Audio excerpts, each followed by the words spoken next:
Hello, magandang hapon sa ating lahat. Mga buyer, mga agent, mga nagpapanggap na buyer, mga viewers,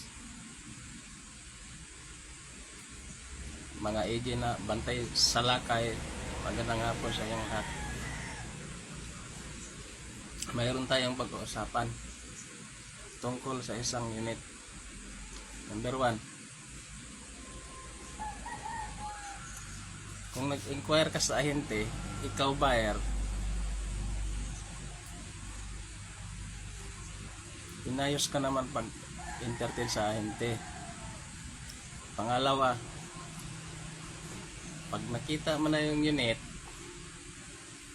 at pag tinawaran mo, huwag mong pabayaan yung ahente. Kawawa yung ahente, siya naghanap ng unit. Ibig sabihin, tagaturo lang siya ng unit. Pangatlo, ikaw buyer ka, huwag mong i-bypass yung ahente. Hindi dahil sa ahente, hindi mo na makita yun eh. Panglima, yung ibang buyer, palipasin lang ilang araw, babalikan, ituro na sa mekaniko kung saan yung unit pupuntahan. Kawawa naman yung ahente. Ito namang agent nga bantay sa lakay, makinig ka.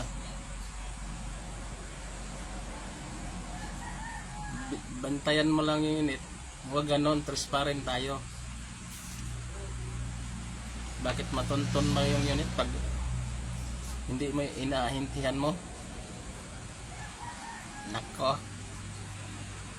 Nako, ilang araw mawala na yung unit. Kawawa yung mag-ahente. At saka yung buyer naman nga may saltik sa ulo, pagdating doon sa unit, yung ahente ayaw bigyan. Ikaw kay ahente, ako buyer, para maramdaman mo.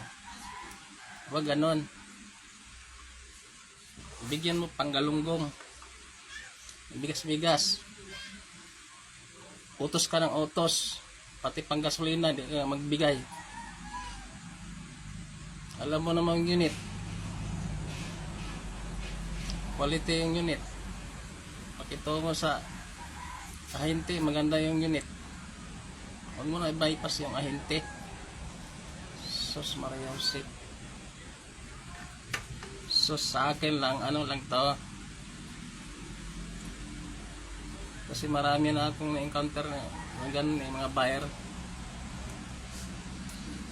yung ahente ginagawa ng tanga. Pangit yun. Ikaw buyer, makinig ka. Ayusin mo yung pagtatrato mo sa ahente, hindi yung puro kabig lang. Bigay ka rin, di ba? Magbigay ka rin. Kasi kawawa yung ahente. Mamaya i-post ka sa ahente. Utos ka ng utos. Kahit panggas, hindi ka magbibigay. Tapos pag nakakita na yung ahente, hindi mo kunin yung unit. Pagapang mo sa mekaniko. Hindi naman sa lahat ng buyer may buyer na matino. May buyer din na walang klaro. Utos lang ng utos. Akala nila pinapatungan yung unit.